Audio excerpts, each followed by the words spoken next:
비트코인 이제라도 사야 됩니까? 단도직입적으로 좀 말씀드리겠습니다. 네, 여유돈이 있으면 사셔야죠. 이제라도 사야 된다. 네, 그럼 뭐 얼마 안 남았습니다. 내년 1월 1일. 내년 1월 1일부터 무섭게 오릅니까? 내년 1월 1일이 어떤 기준점이 될 것 같아요.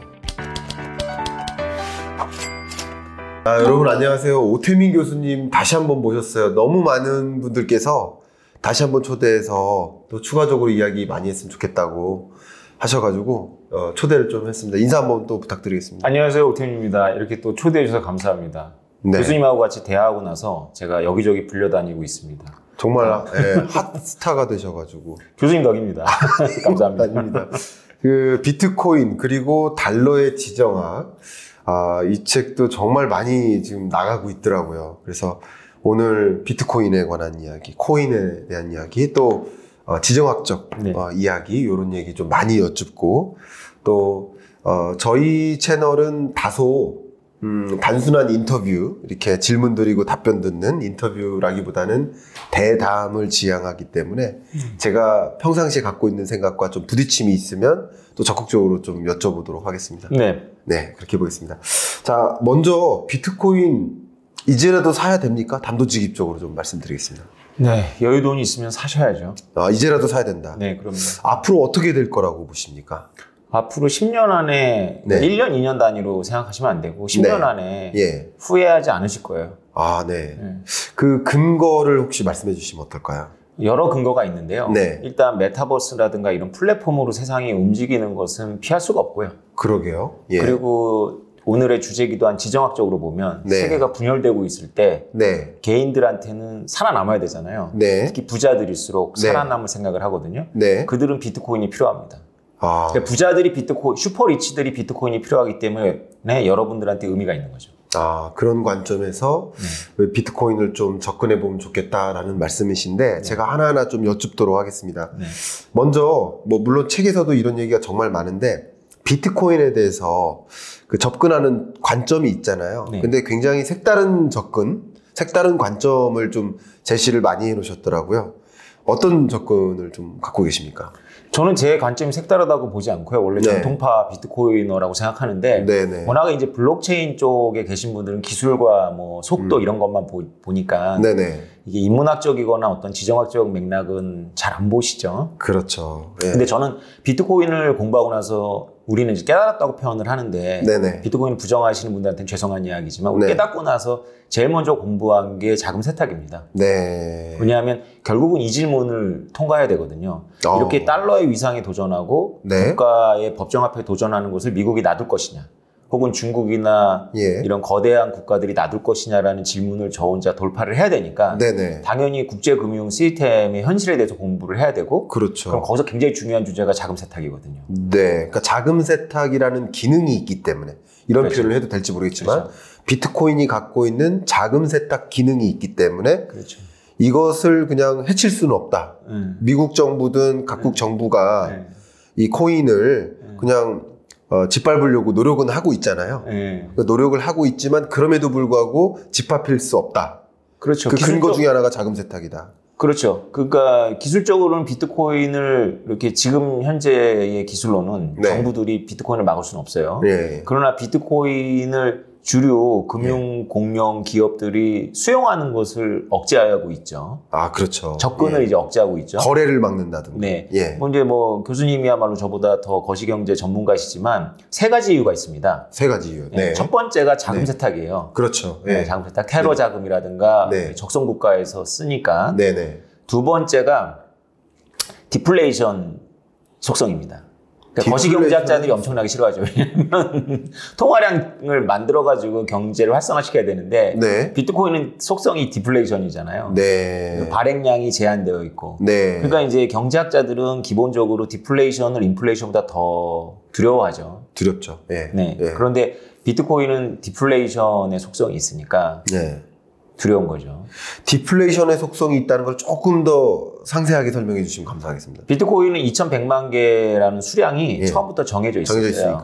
그리고 사실 비트코인도 인플레이션입니다. 조금씩 늘어나는데 늘어나는 속도가 4년마다 줄어들죠. 개수가 줄어듭니다. 스타트 플로우에서는 똑같은 양이 늘어나더라도 줄어드는 거고요.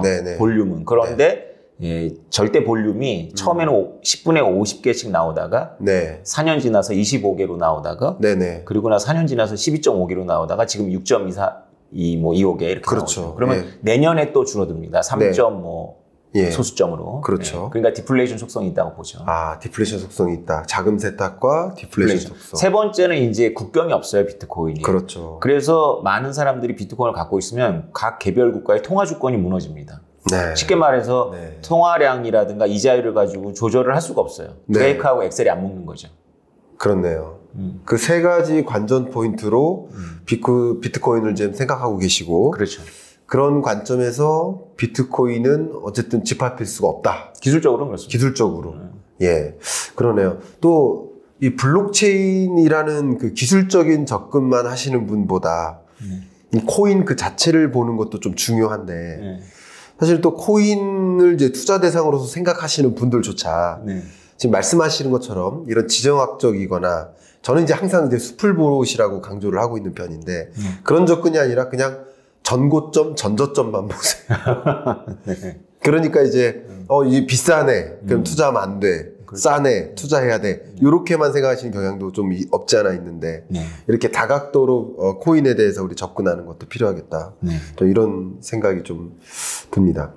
여기서 또 재밌는 이 책에 있는 문구 중에 하나가 인간의 분열에 지리가 미치는 영향을 연구하는 학문. 이렇게 딱 명확히 제시되어 있습니다. 지정학의 정의를. 왜 이렇게 표현을 하신 건지. 제가 만든 말이 아니고요. 거기에도 출처가 나오지만 기존의 학자들이 그렇게 하는 말이고요. 근데 이제 지정학의 정의가 여러 가지가 있겠지만 여러 가지가 있어요. 그걸 이제 교수님이 그걸 채택한 이유는 아무래도 그것을 내가 공감한다라는 뜻이니까. 좋은 지적이십니다. 우리는 지금 대항해 시대를 살고 있거든요. 맞습니다. 대항해 시대는 한 5, 600년 됐습니다. 그러니까 세계를 연결하는 거는 바다예요. 육지는 세계를 분열시킵니다. 사람들은 보통 거꾸로 알고 있죠. 저도 거꾸로 알고 있습니다. 육지를 통해서 연결된다고 생각합니다. 그렇죠. 근데 육지는 강과 산맥과 사막으로 분열되어 있고요. 바다는 하나로 통합이 되어 있죠. 그래서 이 바다는 필연적으로 하나의 패권에 종속되는 경향이 있어요. 스페인, 포르투갈, 네덜란드, 프랑스, 영국, 그다음에 미국으로 넘어왔죠. 그렇죠. 제가 지금 언급한 나라들이 해양 강국들입니다. 그러네요. 역사적으로 바다를 누볐죠. 그렇습니다. 그래서 독자들께서도 다 보신 영화일 텐데 그 캐리비안 해적이라는 영화. 그게 상당히 고증이 많이 되는 영화입니다. 오락 영화지만 거기 보면 그 캡틴이 군인 출신인데 상인이기도 하고 해적이기도 하죠. 대항해 시대라는 게 뭐냐면 군인 같은 해적, 해적 같은 상인, 상인들 이 5개의 그 참여자들이 바다에서 온갖 군상을 벌이는 게 대항해 시대거든요. 그러네요. 자기 나라 배는 보호해주면서 남의 나라 배는 약탈하고. 그렇네요. 심지어는 약탈 면허까지도 허용했습니다. 국가가. 사략선이라 그래가지고. 그래서 이게 질서가 잡히려면 한 나라가 패권을 잡아야 되는 거거든요. 그렇죠. 그래서 바다를 지금 연결해주고는 한 나라가 있잖아요. 어느 나라인가요, 지금? 바다를 연결해주는. 바다를 연결하는데 지금 서포트해주고 있는 나라가 딱 한 나라가 있잖아요. 미국이잖아요. 미국의 항공모함이 호르무즈에서부터 우리나라에 한 보름 이상 걸려서 오는 유조선을 보호해 주는 거예요. 그거는 이론의 여지가 없습니다. 미국의 항공모함이 보호해 주는 거예요. 다른 나라가 아니고. 그래서 이걸 대항해 시대라고 볼 수 있는데 호르무즈 해협 봉쇄되면 국제유가 또 급등하고 난리 나죠. 그런데 미국이 이걸 안 하겠다는 거잖아요. 지금 더 이상 안 하겠다고. 그러니까 이 지구가 분열되는 거죠. 경찰적 지위를 내려놓겠다. 그럼 이제 우리가 육지망을 이용해야 되는데 육지는 엄청나게 분열되어 있습니다. 그렇네요. 말씀하신 대로. 1500년도에 바젤의 한 상인이 기록한 거에 의하면 라인강 상류, 스위스 라인강 상류에서 하류까지 물건을 실어 옮기는데 백장령, 공장령 막 지나면서 30군데 이상에게 세금을 냈다고 합니다. 그게 원래 라인강의 수로의 그 현실이에요. 그걸 이제 신성로마 제국 때 잠깐 통합이 됐다가 해체 상태로 거의 1000년 있다가 독일이 통합을 한 거죠. 그렇군요. 지정학적 견지에서도 이제 비트코인을 좀 바라보시고 또 달러를 또 바라보시고 그런 관점에서 저는 개인적으로 굉장히 신선했고 재밌었고 제가 그동안 이제 갖추지 못한 어떤 그런 정보나 널리지를 좀 배울 수 있는 기회가 이 책을 통해서 저도 됐고요. 또 말씀 속에서도 좀 하나하나 배워가는 과정인데요. 우리 독자분들께서 갖고 계신 좀 많은 질문 중에 하나가 바로 사토시입니다. 네. 다 아실 겁니다. 다 아실 텐데 그래도 또 우리 교수님이니까 상세하게 비트코인의 창시자 사토시 네. 이분은 도대체 어떤 배경, 어떤 네. 의도로 비트코인을 처음 만들었을까 네. 하는 물론 우리가 사토시한테 질문해 본 적이 없잖아요. 그렇죠. 그러니까 사토시가 어떤 의도로 했는지는 사실은 아무도 몰라요. 그러니까 본인이 말한 게 있긴 있는데 말한 게 있지만 있는데 예. 그 저희는 모르죠. 그렇죠. 저희는 모르죠. 그래서 그 저희는 말한 건 있지만 예. 저희는 정확히 모르기 때문에 우리의 해석이 담기는 건데 그렇죠. 예. 그래서 교수님이 해석하시는 예. 사토시의 의도, 예. 비트코인을 만든 의도 어떻게 생각하십니까? 반정부적인 의도로 만들었어요. 반정부다. 사실은 무정부주의자들이죠, 그들은. 네. 조금 더 구체적으로 말씀해 주세요. 자유지상주의자들이잖아요. 네네. 그러니까 정부마저도 자유의 보호에 도움을 주는 게 아니라 간섭한다라고 보는 거죠. 네. 그들이 모인 게 언제냐면 원래 각각 그런 사람들이 존재하다가 네. 원래 뭐 100년도 더 된 거죠. 무정부주의라는 건데 네. 기술을 무장해서 이들이 그 어느 그룹을 만드는 게 인터넷의 부상하고 관련이 있습니다. 네. 1993년 4년 무렵에 네네. 실리콘밸리에서 일군의 사람들이 모여서 엑스트로피라는 잡지를 만들어요. 네. 그 판매량이 많지 않은데 예. 진짜 좀 우리말로 속되게 또라이들끼리만 만들어서 보는 잡지거든요. 네. 그러니까 기고자가 독자이고 독자가 기고자이고 하는 그런 잡지입니다. 이게 굉장히 중요한 잡지입니다. 여기에 우리가 지금 알고 있는 게 다 나와요. AI, 네. 그다음에 신경망 확장 로봇, 네. 그리고 비트코인. 비트코인 단어만 안 나오지 그 속성이 다 나옵니다. 여기. 이 그룹이 있어요. 일군의 그룹들이. 네. 이들이 계속 이제 처음에는 반문화적 카운터컬처라고 해서 이런 식으로 이렇게 고민을 해오는데 여기에 이들이 무시 못할 게 그냥 또라이가 아니라 네. 기술로 무장한 또라이거든요. 네, 그렇네요. 예. 그들이 이제 10년 있다가 만들어낸 게 바로 비트코인이라는 작품이죠. 네. 그리고 세상을 지금 다 발칵 뒤집어 놓은 거죠. 기본적으로 이제 반정부주의에서 이 비트코인이라는 기술적인 어떤 반정부를 지향하는 무기 같은 것들이 나온 것이다. 그렇죠. 이렇게 판단하시네요. 저는 이제 반정부주의는 전혀 아니고요. 오히려 반정부주의를 좀 반하는 사람에 속합니다. 특히 이제 무정부, 반정부가 얼마나 위협스러운지를 최근에 이제 IT라는 나라에서 우리가 목격하고 있지 않습니까? 그래서 정부가 역할을 제대로 못하면 치안이라는 것이 붕괴되고 법적 시스템이 붕괴되고 그렇죠. 국방 시스템이 다 붕괴되니까 그렇죠. 다른 나라로부터 공격을 받는 거고 치안이 붕괴되면 다른 사람으로부터 국민으로부터 공격을 받는 거고 힘센 자가 힘 약한 자한테 약육강식을 당하는 그런 체제이기 때문에 정부의 역할에 대해서는 제가 고민을 많이 하고 있습니다만 정부의 그 역할, 말 그대로 나라를 지탱하게 해주는 그 역할은 없어서는 안 된다. 이런 생각을 좀 많이 갖고 있거든요. 뭐 100% 동의합니다. 그러세요? 수단만 봐도 얼마나 힘드니까 백성들이. 수단도 그렇죠. 예. 군인하고 군인 같은 깡패들하고 싸우는 거 아니에요? 그러니까요. 그러니까 누가 좋은 편인지 나쁜 편인지는 좀 사치스러운 질문입니다. 빨리 강자가 제패를 해야 돼요. 강자가 제패를 해야 돼요. 저는 이런 생각을 삼국지를 어렸을 때부터 읽으면서 생각을 했어요. 네. 삼국지 얘기를 잠깐 해보면 무엇도 아닌 이야기지만 네, 재밌습니다. 왜 유비가 그런 지식인이 그 공손찬하고 동문이거든요. 삼국지를 보면. 네. 공손찬은 이미 저쪽 북쪽에서 세력을 하고 있는데 왜 유비는 베이징, 오늘날 베이징 근처에 있는 누상촌에서 돗자리를 팔고 있었을까요? 좀 말이 안 맞잖아요. 그게 사실은 맥락을 보면 돗자리를 팔고 있었던 게 아니라 돗자리를 만들면서 시장을 관리하고 있었던 겁니다. 그러니까 한 나라 말기에 굉장히 힘이 약해지니까 장사꾼들이 장사를 안 하죠. 왜냐하면 장사 펼쳐놓으면 이놈이 와서 뜯어먹고 저놈이 와서 뜯어먹으니까. 그러니까 유비가 장비 데리고 시장을 평정한 거예요. 그렇죠. 그러니까 돗자리를 깔고 이상한 짓을 하면 이제 혼내주는 거죠. 그러면 이제 유비도 조폭이고 다른 애들도 조폭이지만 유비가 조폭인데 왕서방이 나와서 비단을 팔죠. 왜냐하면 유비는 그 조폭이긴 하지만 압도적인 조폭인 거죠. 그렇죠. 혼자서만 뜯을 수 있는 거예요. 그렇죠. 그게 국가입니다. 네. 그래서 삼국지라는 이야기 자체가 영웅 호골들이 막 생겨나는 거는 1편, 2편이고 네. 하나씩 제거되잖아요. 네, 네. 영웅 호골들이 제거되면서 통일로 가는 거잖아요. 무력 통일. 그렇죠.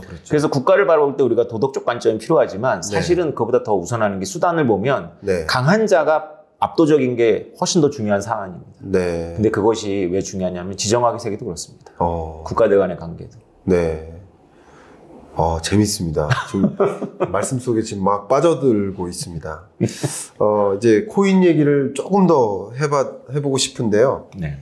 비트코인이 이때부터 무섭게 오른다. 네. 혹시 이때를 말씀해 주실 수 있을까요? 어제도 어느 방송사에서 그걸 물어봐서 네. 제가 그거 맞추면 다시 불러달라고 그랬거든요. 얼마 안 남았습니다. 내년 네. 1월 1일. 내년 1월 1일부터 네, 네. 무섭게 오릅니까? 내년 1월 1일이 어떤 기준점이 될 것 같아요. 기준점이 될 것이다. 네. 특히 미국에서 큰 기회가 온다라고 말씀하시는 것 같은데. 아니 비트코인은 뭐 미국에서 오건 어쨌건 비트코인의 네. 내생적인 요인이 큽니다. 네. 비트코인의 반감기라는 게 있습니다. 아까 50개에서 25개, 12.5개 줄어드는 게 내년에 네. 3. 몇 개로 5월이나 6월에 줄어들어요. 네. 보통 이 반감기가 있고 나서 한 6개월쯤 지나고 나면 네. 보통 20배 오르고 거품이 꺼집니다.